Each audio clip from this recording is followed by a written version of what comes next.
Alright, thank you for your patience, David. Thank you for your patience. People in the classroom.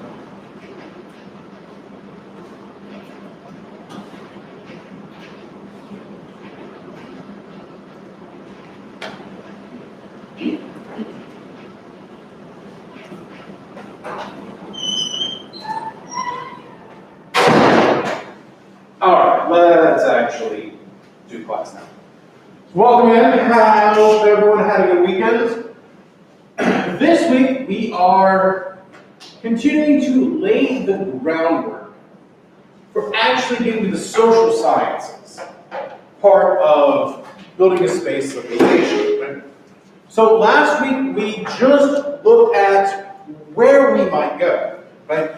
And we touched on some of the social issues, right? We touched on kind of our hierarchy of needs, but I want to dig deeper into that this week, looking at what are the actual problems we might have from a biological and technological perspective that we're going to need to overcome in order to even think about building a space civilization. So I want to focus mostly today on the biology, right? There's this problem with being human, right? We're squishy, we're frail, we are really susceptible to extreme environments. Like, we're not good at them. We're like, going downstairs is hard. Sorry, right? Are you coming? Oh, upstairs. Right? Falling upstairs is accurate. I can't say how many times I've fallen going up the stairs. It's a thing, right? It happens, right? We are not particularly well designed for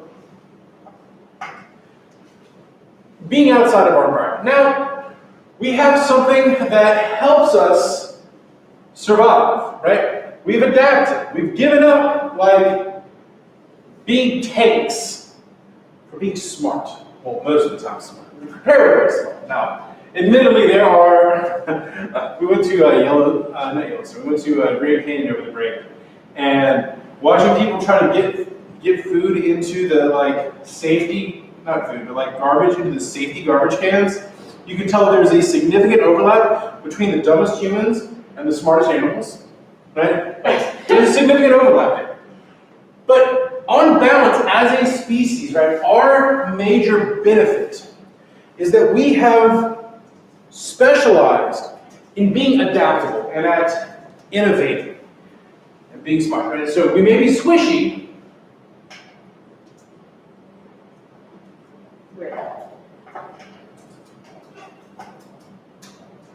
We're squishy, but adaptable. Right? Think about where people live on this planet, right? We don't all live in super great environments, right? I mean, we live here. Right? What all sorts of threats do we have to us just living in South Louisiana? Hurricanes, massive storms.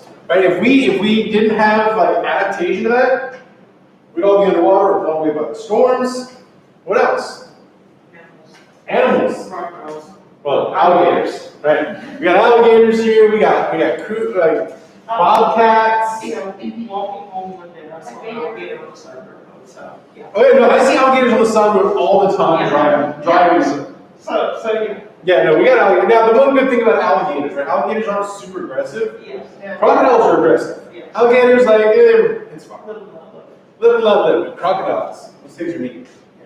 Right? Bobcats, we got those around here. You know, those bobcats. They're fin-shaped, but not friendly. Don't mess with them. Right? Mets just living here. Oh, and mosquitoes. So we could theoretically catch malaria, although we don't really have malarious mosquitoes here.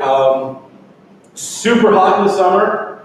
Unpredictable in the winter. Unpredictable in the winter. My pasty Scottish self, like. Living near a swamp isn't very good. Yeah, living in a swamp is not great. But what do? We adapt to this, right? We invent things, we come up with ways of being able to live here. Right? Again, over the break, I went to Moose Jaw, Saskatchewan. It was Not like wind chill, but actually -30. You cannot comprehend how cold, especially living here, we cannot comprehend how cold that is. If you walk outside without a mask on, your breath starts to freeze in your lungs. It's no fun.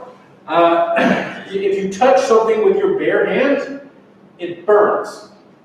Right? It literally pulls the moisture out of your skin, out of your body. You can feel yourself becoming mummified. It's not great. And there was this lovely, we stayed at a lovely Victorian B&B where it was like the warmest I've been since leaving Louisiana. I think their house was warmer than our house back home. I check on my app, it's nice and warm and cozy.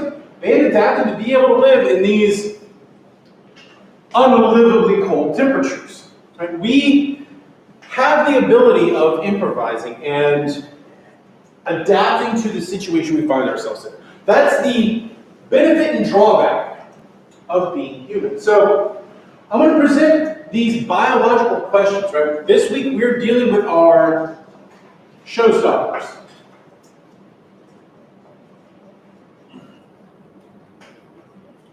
These are the issues that if we can't find a technological fix, if we can't adapt our way through it, everything's off the wall, right?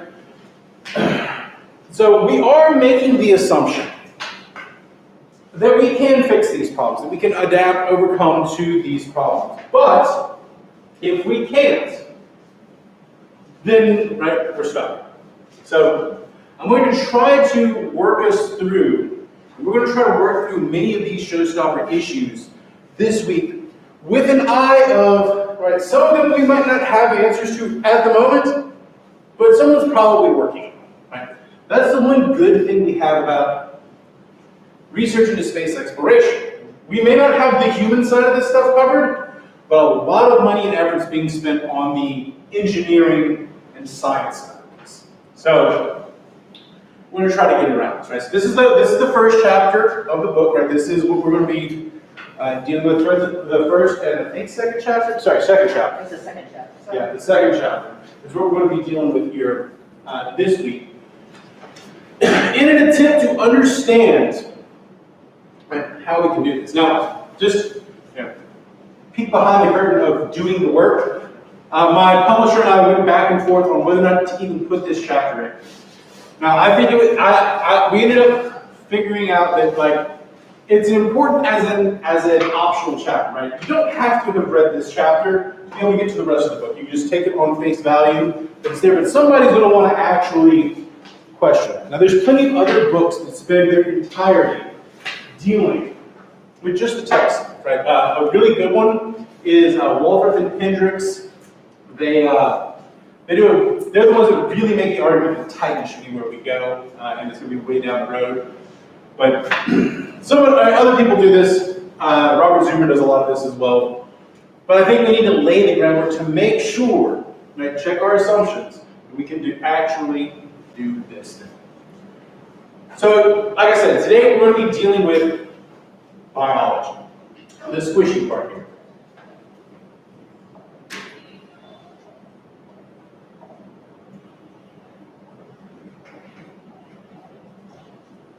Dealing with our biology issues. If you are participating virtually, I know there's a couple of y'all doing that.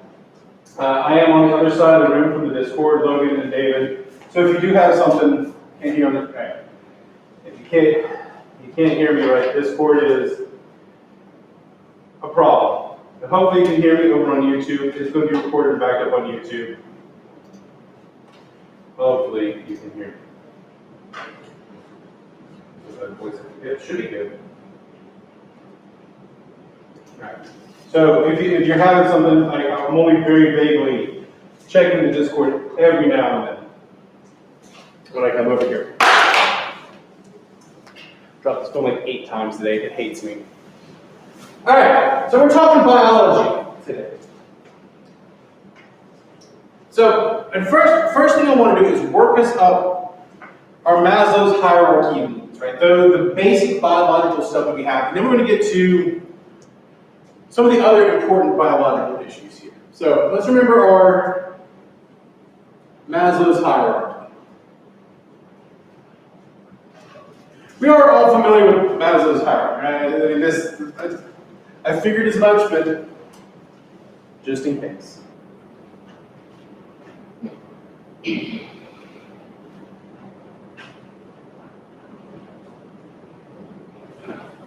So what is the most important thing we need on, actually we can add one more because of, we're dealing with space. So I have one more at the bottom. It doesn't even enter into the real Maslow's hierarchy, but it's super important for space. So what's the most important thing we need to continue existing at all times? Air. Yes, right. Breathable atmosphere.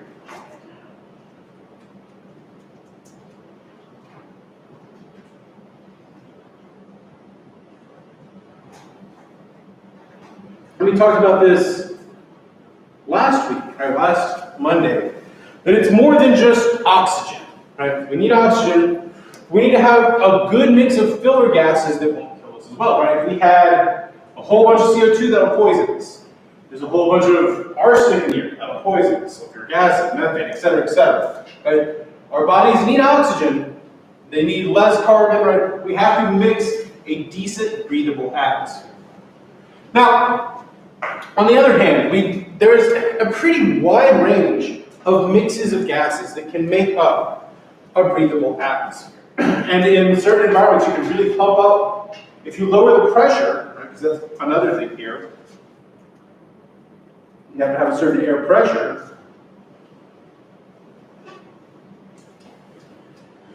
Right, you can lower the pressure if you up the oxygen to a certain degree, right? We have a good working knowledge of the different mixes we can make, right? But at the end of the day, we need something resembling an Earth atmosphere. We can maybe trade out the big inert gas in it, but we need oxygen, we need low amounts of CO2. So that's number one. We can figure out how to do it as long as we can find hydrogen, oxygen. So if there's water, we're good to go. As long as we got other filler gases we can put in. We've gotten really good at recycling this as well.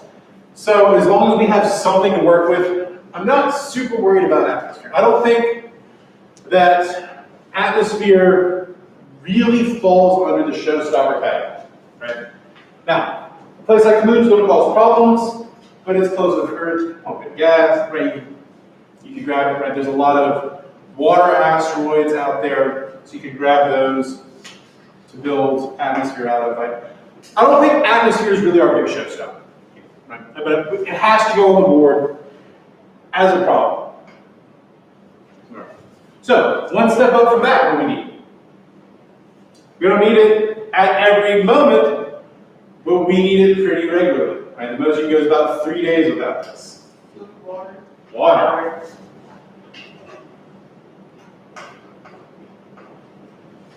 We are squishy beings, and part of our squishiness is that we're 70% water. We have to replenish that. Now, living here, right, we don't lose a whole lot of water just to the atmosphere, just to existence. In the summers, we lose a lot of water, but there's so much water in the atmosphere, we have another problem, right? The water just sticks to us, and it's gross, and I hate it. It was never over 70 degrees ever again, but not below 15, negative 15, I'd be happy for it.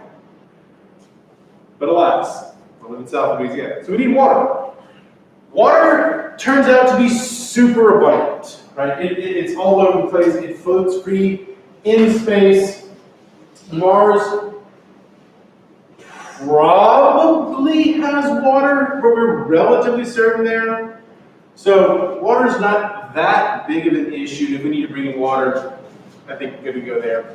So as long as there is water, okay, H2O, to be found in some sort of configuration, we're probably good to go there. And we can also make water, but if we're making water, that's going to require another piece of technology to do it, right? That's going to be power. We'll get to that. Okay, so atmosphere, water, what else we need? Food, right? I got interrupted eating lunch like 4 times.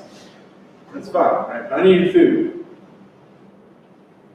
We need that pretty regularly. I can probably use a little bit less of it as regularly as I'm getting it, but we need it pretty regularly. And to make food, what does that mean you need? Right, you're going to need agriculture, you're going to need volatiles that are available to you, right? You need soil that you can grow things in. You need biologically active soil. So a place like Mars, its soil is not active in the way that ours is. It doesn't have all those bacteria that you would need to grow stuff. So we have to find a way to make it, right? Functional soil, you need water. What do plants crave beyond water? What is light? They need sunlight, they need light. Probably some sort of atmosphere, right? There are things that we need in order to make food. Now, huh? Just thinking, make your nutrients once you have animals up there, or you bring it with you. Well, right, animals present a problem, right? Right, at least the earliest stages of colonization are essentially going to require a vegan diet. Because animals need a whole lot of water, Yes. a whole lot of food. It's going to be problematic, right? The first proteins that are non-plant-based that are probably going to be introduced are going to be insects, and we're going to have like a psychological thing to get over. Cambodians kind of have a leg up on us on that one. There's a whole reason why the Cambodians have a high insect diet. It has to do with the 4 years of the Khmer Rouge. It's a whole thing, right? There's a cultural thing there. But I can attest that fried silkworm larvae, right? The little silkworm, they're so good. No, they're real. Do you like cashews? Yes. They taste exactly like cashews. Like if you can, right? And they look like peanuts. When they're fried up, they kind of look like peanuts. They taste like cashews. Like throw a little like sesame chili oil on them, a little bit I'll of tell you what salt. it is, and I might eat it. Exactly, right? And then once you eat the first one, you're like, oh, okay, cool. Yeah, like it's fine. Scorpion a little bit less so because it looks like a scorpion when you eat it, but you throw a barbecue sauce on it, it's crunchy, it's delicious. It's great. That's what's going to have to be available. There's going to require a psychological element to that. It'll suck not having steak. Hopefully further along the line we can find better ways to do that. Well, I was thinking you would have to bring like a compost or something to make sure that you have the basics you need for your soil to grow your food. Yeah, we're probably going to have to reuse human biological tissue to help us do that, not just bodies, but our poop. Mm-hmm. We need to put our poop in the soil for fertilization. Like, it's just going to happen to make sure it's biologically active, right? It's going to be a problem. So, again, that's something we can adapt to. We've adapted to grow stuff all over the place. We're growing stuff on the International Space Station right now. I'm not super right.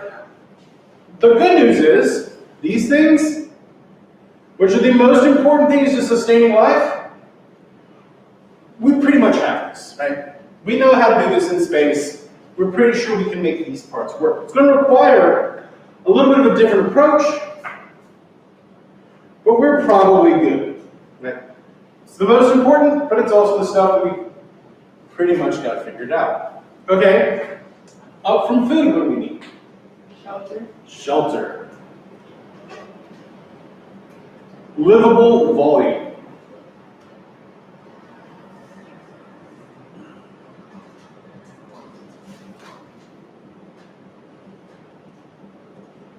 And part of that will be that it is full of an atmosphere that has pressure. So in our living space, we need to make sure it's got pressure, atmo. Radiation protection is going to be super important.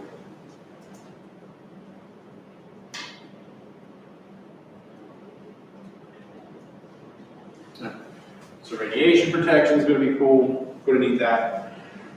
We need a place to be able to exist and to do all of these other things, to make the water, to make the food. So we're going to need a place to live.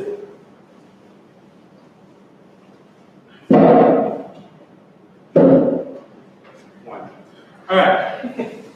So Again, this is something that is easier on a planet, a little bit easier on an asteroid, right? You can carve it out. Then we probably got this too. We've been living continuously in space for the last 25 years, International Space Station. So we kind of know how to do this. We've had people up in space since 1999 continuously. We've pretty much got the shelter thing figured out as well. So just the basic biology stuff, we're probably good. Probably. Right? There's still things to figure out. We could probably enclose canyons on Mars. Okay? Already carved out. But instead of trying to build like a big dome to live under, just put a roof on a cavern, pressure it up. Seems like a place you could live. You can kind of build into the walls from the cavern. It'd actually be kind of nice, turn the cavern like green space, put a little water flowing through it. You know, the plants have an added benefit of helping your atmosphere, eat them, right? All kind of works together. Out from shelter, what do we need? Now we're getting to like the big stuff. Like, That was not, I don't think we really got that as a priority. maybe like other human contact? Yeah. Or talking? Right, we need Communication? relationships.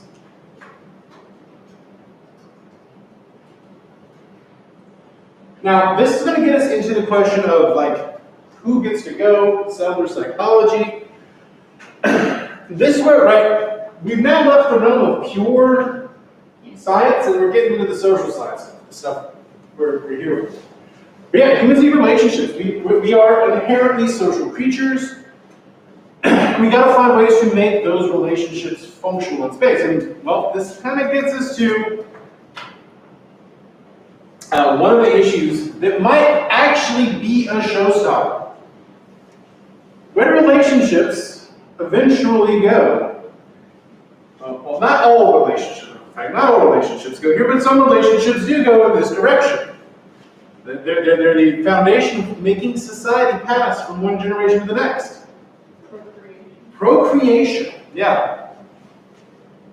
Can you reproduce?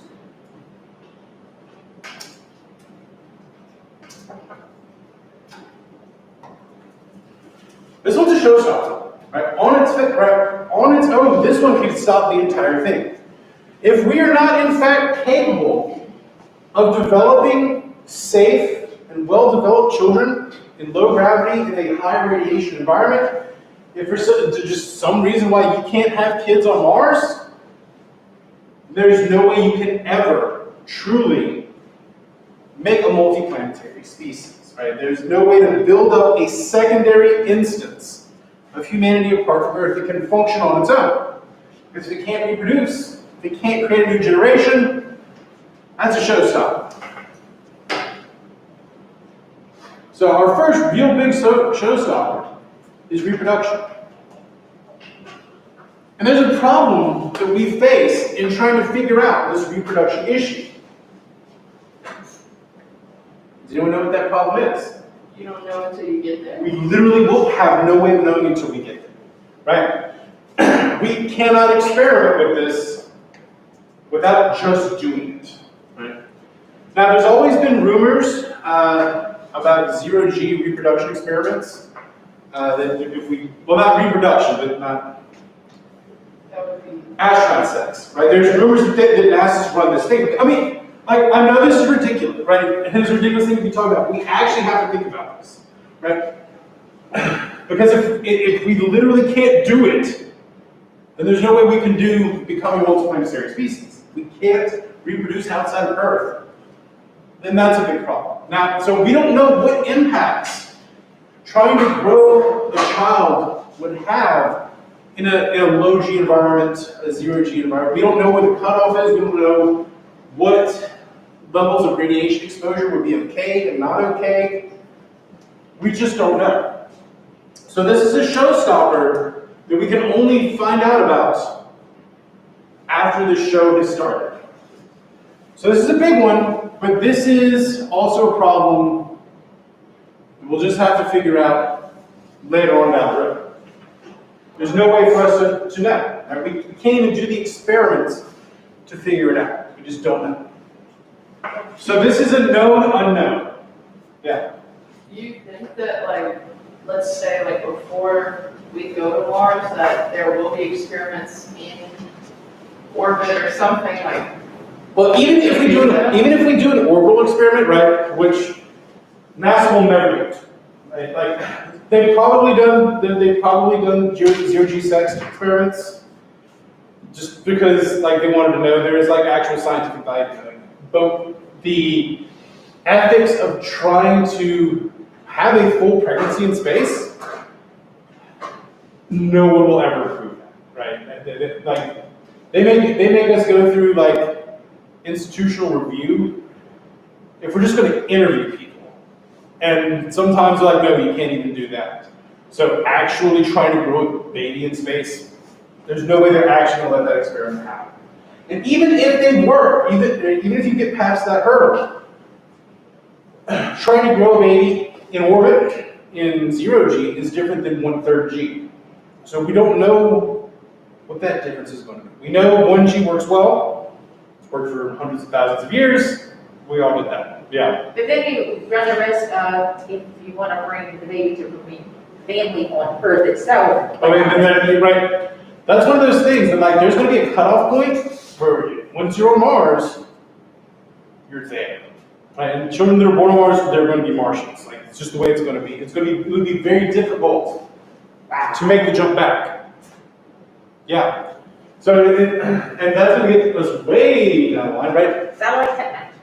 The relationships from across planetary lines are going to be much harder to physically maintain. Right? Because if you grow up in 1/3 G and you come to Earth, that's going to be oppressive. That would be like us living in 3G all the time. So 3G is roughly the equivalent of what you experience during a space launch. Like push back in your seat, it'd be like if you weighed 3 times as much as you currently weigh. And it's just oppressive. Right? It's not going to work. Now, go the other direction. If you grow up in 1G and you go to 0.3G, it's going to be great. But maintaining the physical relationship between Earth and Mars, let's just make it simple, Earth and Mars, it's going to be extraordinarily difficult to do. And right, what direction, right, Martian humans are probably pretty rapidly going to diverge from Terrans. And every instance of humanity that we spin up is going to go down a different biological path, right? We are adaptable. And that includes evolutionarily, right? We select for traits. You know, looking around the room, there's a whole bunch of us melanin-deprived folk that wouldn't have developed here, right? If we've been here for tens of thousands of years, we'd have much more melanin in our skin, so we get a lot of sun here, and we'd be developed differently. This right here developed in Northern Europe. I got the blue eyes because the sun, right, it reflects more of the light that's coming off of the snow on the top of the mountains. I got the pale skin so that I can absorb the sunlight better. Right? The brown hair, actually the brown hair has probably been around for a lot longer than that, but right, we selected and adapted to the environments pretty rapidly. So under a more forced divergence, right, that's going to cause a lot more rapid biological adaptation, right? It's not only about our genetics, but about our epigenetics. Right? We all have genes, but the idea of whether or not they get activated, it's called epigenetics. So, in your life, you might have certain genes that never even turn on unless you're exposed to some sort of outside stimulus. So we don't know what kind of epigenetic effects being in a low gravity, high radiation, whatever sort of environment will have. We just don't know. And the problem with this is we cannot know until we do it. So this is a known unknown, but it's also kind of the big Schrodinger showstopper. It both is a showstopper and is not a showstopper until we know what happens further down the road. And at the top of it, right, so we got a whole lot of ways we can go down there, but that gets us to our first major showstopper. And we'll come back to that. What's the top? The tippy top of Maslow's hierarchy. Mental health. Self-actualization, fulfillment, there's a whole bunch, they call it self-actualization. I'm just going to put fulfillment or purpose.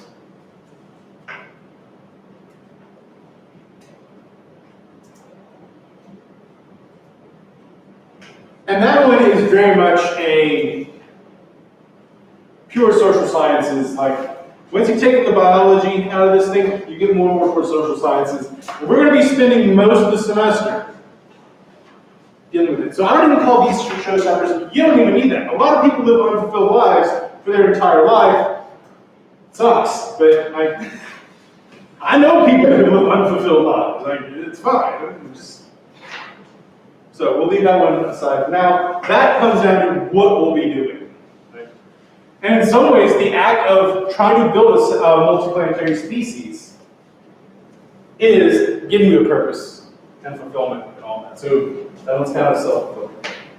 All right, so we have one of our showstoppers already on the board, but it's the one that we cannot answer until we just do. Right?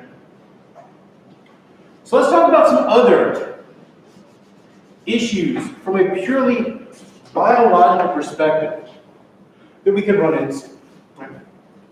So instead of doing just purely me, expounding upon what the showstoppers are, let's talk about the threats that space gives us.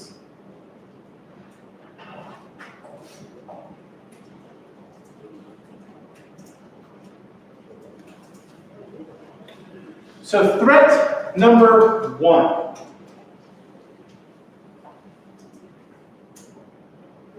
Radiation.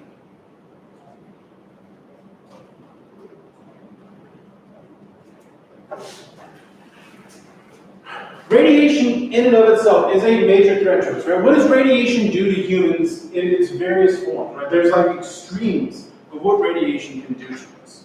Right? At its lowest level, what happens if we get exposed to radiation? We get exposed to radiation all the time, right? I mean, it comes pouring in at us. Let me, is it out there? It's on this side of the building. There's a giant ass fusion reactor sitting in the sky that throws radiation at us all the time. And those of us with a melanin deficiency, me included, what happens when we get hit by that just stray radiation that isn't filtered out by the atmosphere or the magnetosphere? We get a sunburn. It sucks. I tan. Oh, you tan. Congratulations. I tan too. I am Swiss, Austrian, and Oh, wait, but like people who were high enough in the mountains that they actually beat adapted melanin production. exactly. Yeah. That's where. Yeah, both my side of the family are from Ireland, it don't work. there was no sun. No. We just like turned into lobsters. It's no fun. Yes, so. We unadapted, right? They readapted it. We just completely lost. Yeah. I am a Scottish Viking kind of genetic guy. Like I did like 23andMe genetic like markers, like health one, and I'm expecting to see all sorts of fun. Like you're super pale and you will just burn. Yes. So at the lowest side of the spectrum, right, you get sunburns. But over time, those sunburns, right, every time you get a sunburn, or you tan, do you know what a tan actually designates? Genetic damage. Yes. It's literally genetic damage, right? It turns into sun cancer. Right? There's a reason why vitamin C tells you to wear sunscreen. God, that was no reference. To the class of 1999, I think is what it was, or 97, is like, remember to wear sunscreen. So wear your sunscreen, right? That is like the lowest level threat that's posed to us. And if you look at, like, we're using Mars as our example here, they don't have this nice atmosphere, right? They have some atmosphere, but it is a much less thick atmosphere. And that means there's less radiation protection, right? The sun itself is going to be throwing radiation at us. It also, right, we're lucky here on this planet. We have a magnetosphere. We have a force field made out of electromagnetic forces around this planet, which block away a lot of exotic radiation as well. So sometimes that stuff does get through. Gamma rays, right? Some gamma rays do get through. Gamma radiation is nasty, nasty stuff. It does, right? Bruce Banner, right? The Hulk, right? That's what theoretically turned him into the Hulk. Was the no. You know what would happen if he was exposed to that much gamma radiation? He would have died in about 20 minutes. Right? Gamma radiation is really bad stuff. And Mars has a lot less protection than that. And then, even worse than just being on the planet, you're exposed to the radiation traveling between Earth and Mars. Right? The whole trip, you are exposed. So you're going to take a massive dose of radiation just traveling on the road to Mars. So radiation exposure, right, really presents two big problems. One is, we'll just call it, well, radiation poisoning.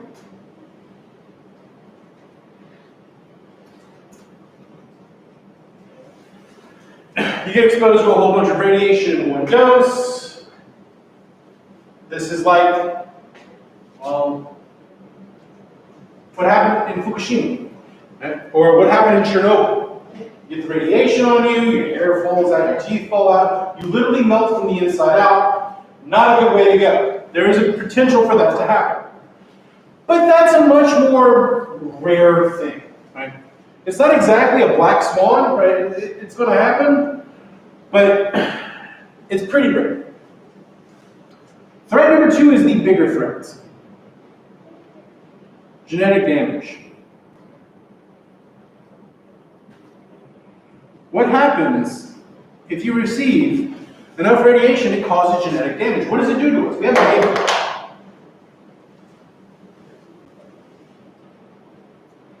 It's cancer. Radiation. I say stay away from tan.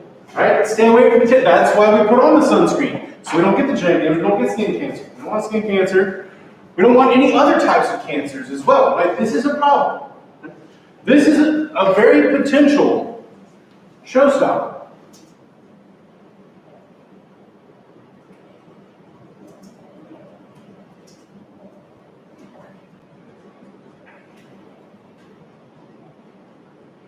Right? That's a big one. Now, this is one we also know a whole lot more about, and that we're working on pretty heavily. Right? We know that cancer is caused by genetic damage, by imperfect reproduction of our cells. And there's a couple of adaptation lines we can go down to deal with this. One is we can protect ourselves from this radiation to begin with. Right? Ways you can do that. Well, luckily, Mars has a weird axial tilt, so it actually allows the atmosphere to be thicker than it really is when it comes to radiation. So more of it gets blocked than you would think.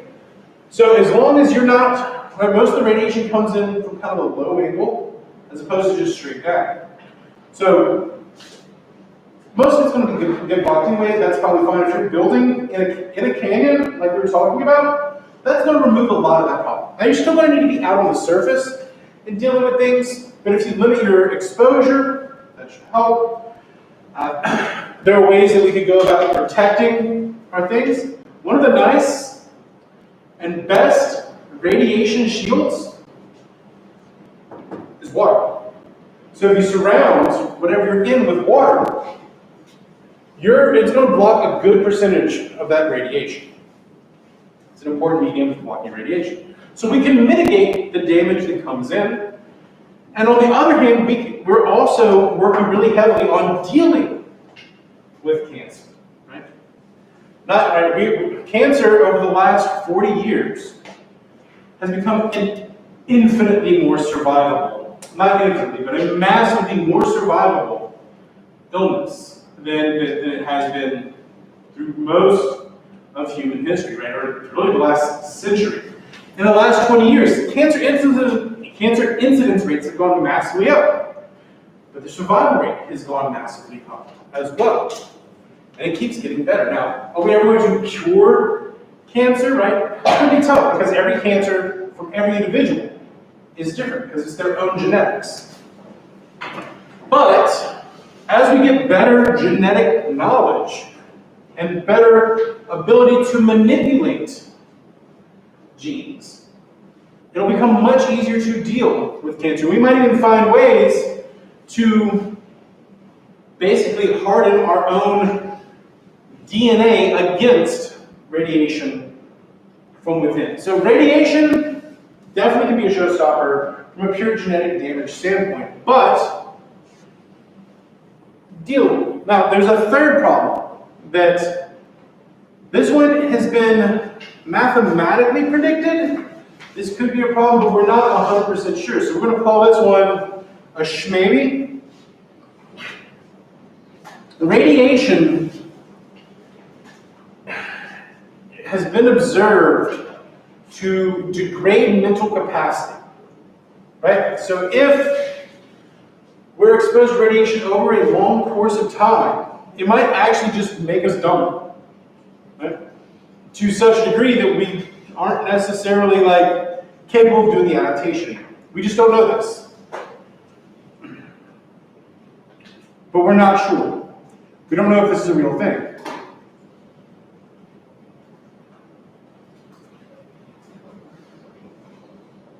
But that could be a big problem, right? If you go to Mars and after 3 years of being there, you're just essentially a vegetable. This whole thing's not going. So that's our first big threat. Radiation, it's a problem, but it's probably a manageable problem. Thoughts? Questions? Wear sunscreen. Yes. Everyone wears sunscreen. All right, number 2, gravity.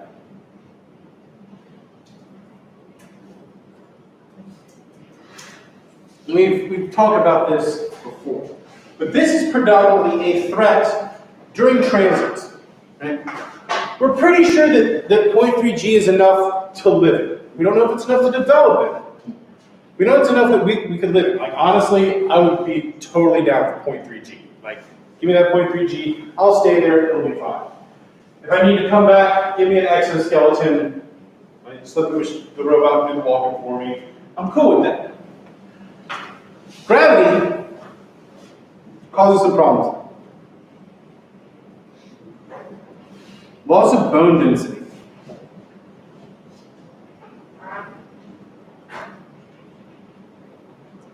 We have a lot of understanding about the problems of gravity, or rather a lack of gravity. That's what we've been doing up there this whole time. So it causes a loss of bone density. And it's already a problem, especially for women. My mom has roughly the bone density of a bird at this point. And it's tough to deal with. Right? Dealing with this loss of bone density, and this affects everyone who's in low gravity. We just lose bone density. You lose bone density at about a 1% of your bone density per month you're in 0G. Right? So if you're in 0G for the current record anyone's ever been in space, total time, is about 2 years. They did 1 year as a whole, in a whole shot. I think the longest whole shot was 14 months in space, and she was wrecked when she got back. Mark Kelly did a whole year in space, and Mark Kelly is a great test for humanity because his twin brother, was also an astronaut. So they both went into space, but then Mark Kelly did a year on the space station, and his brother didn't. And they looked, right, because they had identical twins, and they looked at their genetic profiles before and after. Mark Kelly ended up being 2 inches shorter than his brother. He had he looks about 10 years older than his brother at this point. There's a massive divergence just from the gravity. And he's, you could tell he's just a little bit more frail than his brother. His brothers, they were both kind of stocky dudes, but now he looks a little less great. So loss of bone density is a big problem. Added to that, not only do you lose bone density, you also lose muscle mass.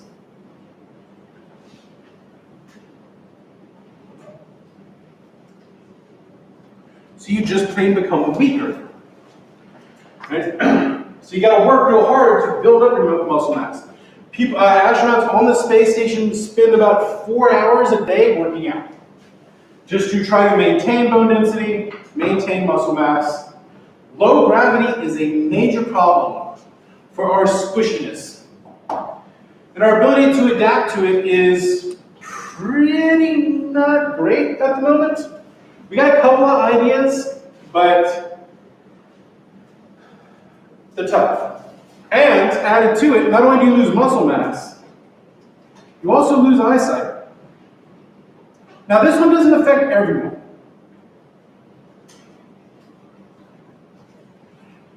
But about 2/3 of all astronauts that go into space come back with much lower eyesight ability than when they left.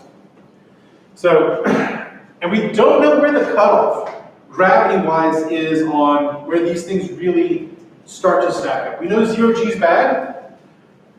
We're pretty sure 0.3 is okay, but in between, we don't know where the cutoff is going to be, how it's going to affect us. So how do we deal with gravity issues? Well,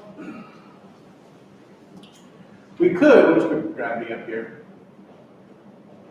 as a surf stopper. And gravity's a problem. So we're going to focus mostly on the transit, right? That's going to require some major tech solutions. Now, obviously just working out is going to be helpful, but it would be really helpful if we could get some gravity on the trip. Now, there's 2 ways you can get gravity. One, you can accelerate. Right? You ever been anyone here been on roller coasters? Right? When you go through a fast turn, right, a tight turn on a roller coaster, what does that do? What do you feel like? You feel pressed into the seat, right? That gives more gravity. Right? That's what we call centripetal gravity. Centripetal force. Not centrifugal. Centrifugal is not a thing. But centripetal means moving towards the center. Right? That's what that gravity is. Right? The other one, have you ever been on, this is still a roller coaster thing because this is where we mostly have our knowledge from, right? You ever been on one of those roller coasters that launches you, like uses the magnetic thing that launches you straight in the back of your seat? You're not relying on return, but you're actually being accelerated. You can have accelerational gravity. Well, like when you're taking off on an airplane would be the other one, right? When it speeds up, right? When they hit the thrusters, you feel yourself pushing the back of your seat. That's the same thing. Most of us don't have cars that accelerate fast enough to really feel it. A Tesla will, though. My wife's uncle has a Model S with ludicrous speed. We did it once. Oh my God. It adds almost 0.7 G. It can do 0.7 G, which is like a lot of gravity, right? So acceleration can work. The problem with acceleration, though, is that when we accelerate in space, we have chemical rockets, quick burns. We don't have constant acceleration. We just can't do that. So we kind of have to rely on centripetal, actually spinning whatever we're in. Now, you've probably seen 2001: A Space Odyssey, right? You got the carousel, they spin that. That's okay. Decent. A little bit unwieldy to build. Okay? That's further down the line. They do it in The Martian as well. The other idea would be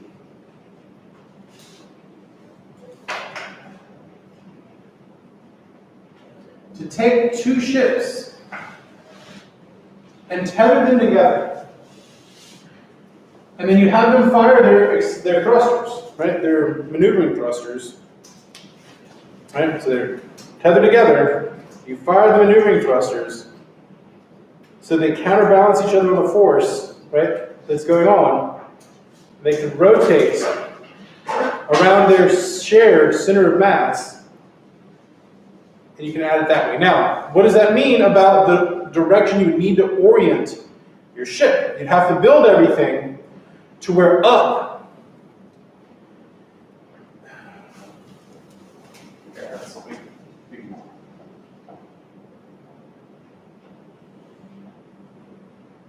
This has to be up.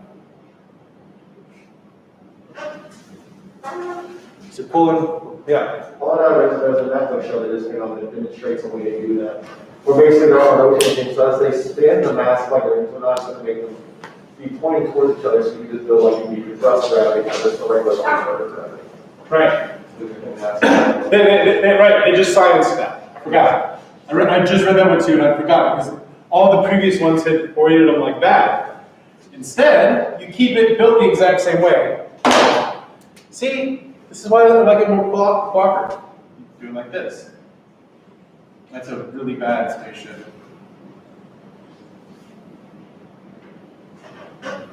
So the inside could be up? Yeah, so if your floor is this way, up towards the center of mass, spin like this, and that's the way they're already built, right? They're built with floors like this. So gravity's still going the right way. Simple fix. You just change the axis you're rotating on. Love it. Right? That's the other good, right? That's one of the great things about undertaking this question. You come up with easy tech fixes that you didn't think of because we're adaptable.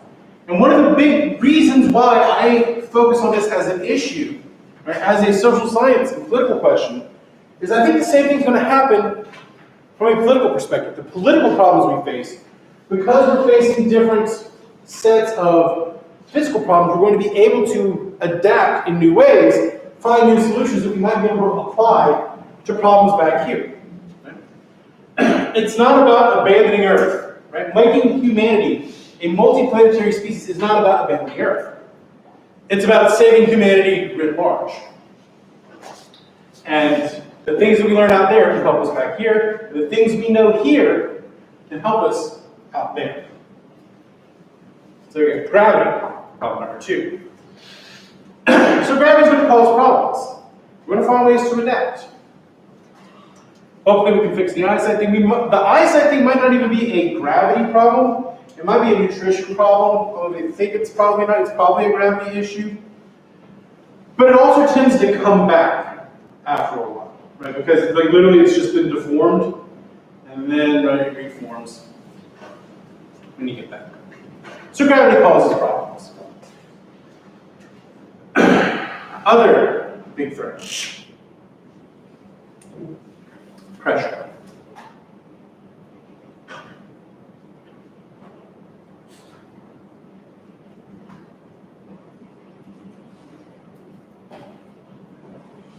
This is again another transit issue, right? The ones we're talking about here are mostly transit problems that are going to be a little bit different once you're to your final destination. So what happens if we're exposed to very low pressures? We know what happens to human bodies when they're exposed to low pressures. There's been experiments, some really unethical experiments that were done by unethical regimes in Japan. But we know this, right? Unit 731 was terrible. But we learned a lot of stuff from it. So when we are exposed to low pressures, well, our blood begins to boil. The water in our body, if we get a low enough pressure, actually boils. That's not great. But here's the thing. we can be exposed to zero pressure for short amounts of time. Now, if we experience a rapid loss of pressure, that would probably tear our spaceship. Or it's hard getting around. But we can't experience zero, right? We could go into hard vacuum for like 2 minutes before we would really get into like death. So there's kind of a timer on it. So we need to keep our pressures up into a decent amount. But we're pretty good at dealing with pressure issues, right? We figured that one out. We've got pressure vessels, we know how to either press up or release atmosphere. That one's not really a showstopper. Also, for the record, if you expose yourself to zero, to hard vacuum, what do you think would be the thing that would kill you? The what vacuum? Hmm? What'd you say? The Hard vacuum, like get thrown out the airlock. What's going to kill you? Alright, what's going to kill you first? Because like everything there's going to kill you. But the thing that will actually kill you first. Is it popping your ears? Well, your eardrums will be completely blown out. Does that make compression lungs? No, it would expand them. Well, that would be Yelling and stuff that way. So the idea, right? If you're exposed to hard vacuum, breathe out first. Right? If you know you're going into it, get all of the air out of your lungs that you can. Right? You can do it. The thing that's going to kill you, that will actually kill you, your heart's going to explode. Right? Because it won't have the pressure to hold itself together. Well, it makes sense. If the lungs explode, the heart explodes. Yeah. Right? The tissue in the heart will actually just tear itself apart. That's what's going to kill you. You will die of a heart attack. Well, not a heart attack, your heart will literally explode. That'll happen before you run out of oxygen. So that's not great. Just a fun little tip. Which is actually meant to illustrate that we're squishy and space is trying to kill you. Right?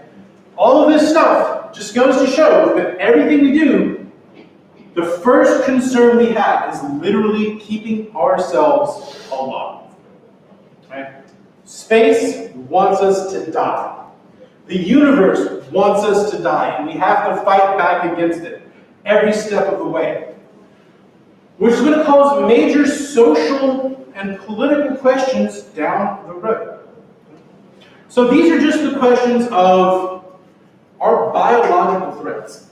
Now, when it comes to the full-blown Maslow's hierarchy of needs, we're probably pretty good at solving most of this stuff. But radiation and gravity are going to cause us some of the biggest showstoppers along the way.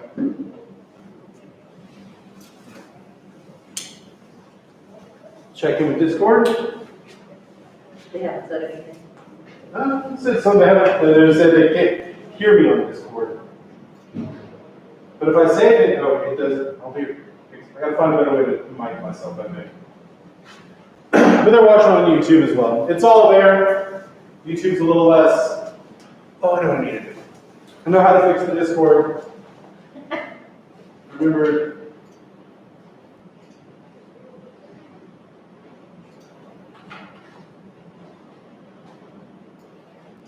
There we go. I think I remember.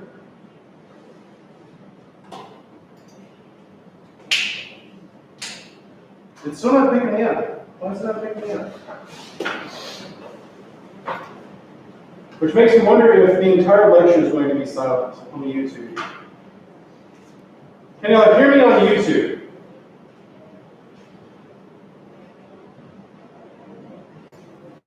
Can you hear me? Okay, now you can hear me. Okay, now you can hear me. Oh, you have pulled up, okay. Well, that's unfortunate. If that whole thing was silent, that's bad. Yeah, it's there. Alright. At least you write stuff down. Well, at least I'm writing it down. Yeah. So you can at least see those things. That's good. So what all of this boils down to is that we are squishy biological entities, and the universe and space in particular really want to kill us. But we're also adaptable. Right? We can come up with solutions to this. Right? What are some of the solutions, biologically speaking, we could have to these three major threats, right? So the reproduction threats. Well, right, I think that's probably the biggest ultimate problem we've got, because we really just won't know until we do. But we're also working on things to this day, right now, that could deal with this. In particular, we're talking about artificial uteruses. Right? If we can grow, right, we can make the human, but then grow them maybe in a bag style, we can more easily control what they're exposed to. Right? If they don't have to be inside the model, walk around being exposed to radiation, but they could be. I was gonna say, with anything like fluid and everything, they're not exposed to as much radiation. As long as you can control the mother's radiation intake, the baby will be fine. But then if you can even take that one step further, and it's not even in the model walking around, but in a radiation-hardened facility while it's growing, that would be good. Of course, we get into like full-blown Aldous Huxley, Brave New World, like growing babies, sort of nightmare scenario. And then like decoupling reproduction and sex, and there's going to be all sorts of political But the stuff. technology is already there because they're already, you have babies that they Yeah. So now, right now, we get into like you can clone things now too, so. So this gets us towards questions, but in many ways, if we can solve, if it's even possible, this is going to take us down a road of kind of transhumanism versus bioconservative discussion. It actually goes back to being a political question. So I think from a tech perspective, if we can actually physically reproduce in space, this is going to become more of a public policy question. It might even be solved before we even get to it, but it's still got to be on the board because we just don't know. And that's, in many ways, for me, this is the biggest known unknown. Like, we know it's a problem, but we have no idea what it's actually going to end up as. All right, on the radiation front, we can both tech, right? We can tech this and we can biotech this. Right? From a tech perspective, we can build up radiation protection, radiation shielding.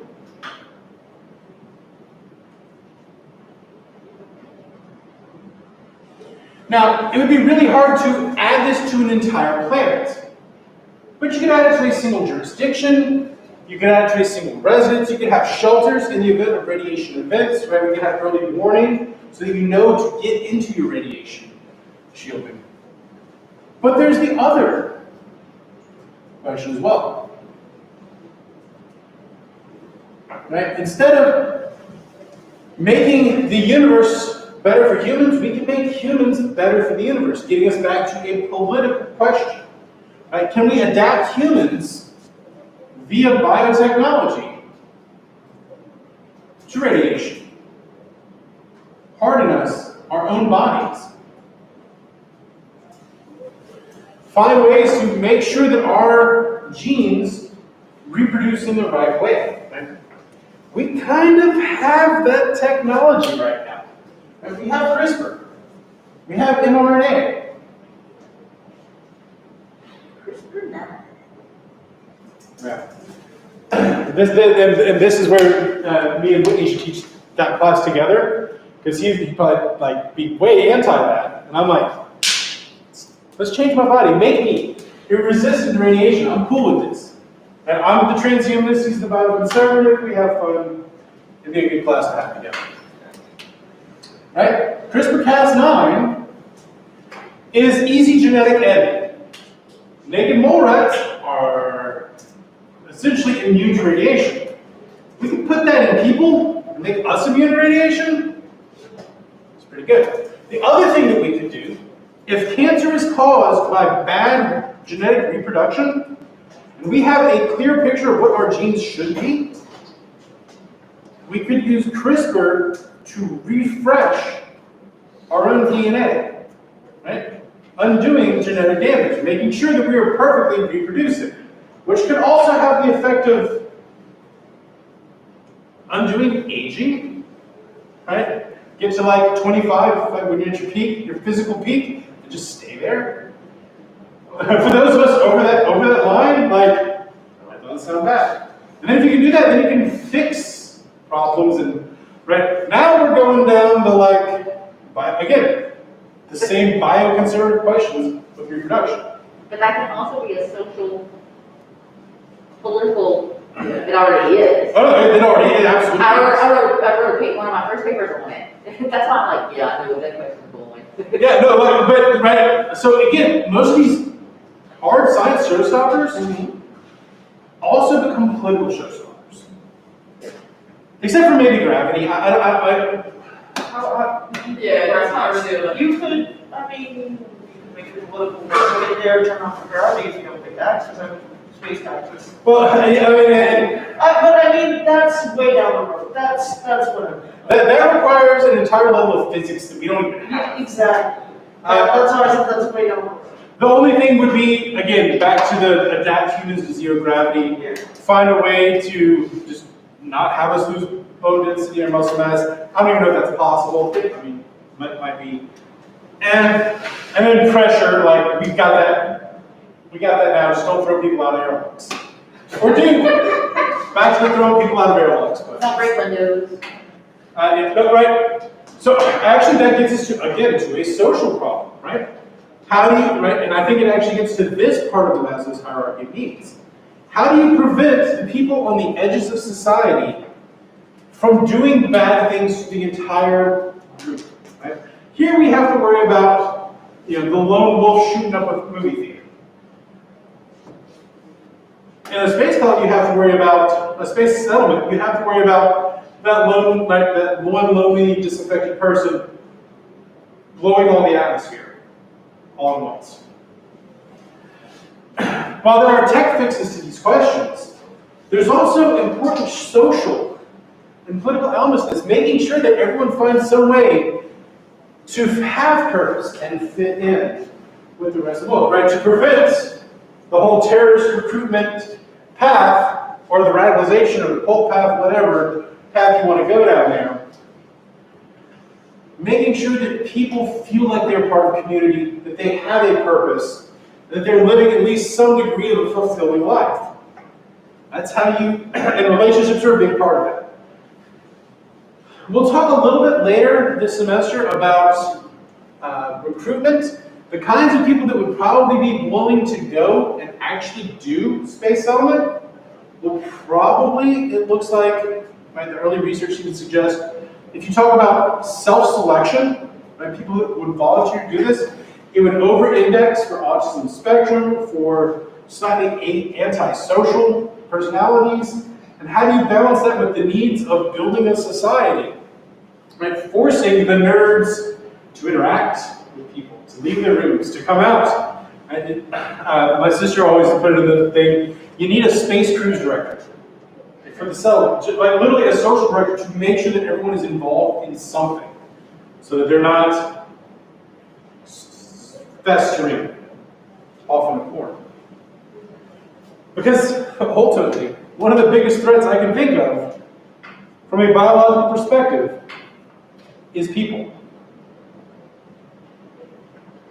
We're going to talk next class about just the sheer technologies involved in this. Right? A lot of it's going to be about traveling technologies, but also air recycling, water recycling, food production, right? The tech side of these issues.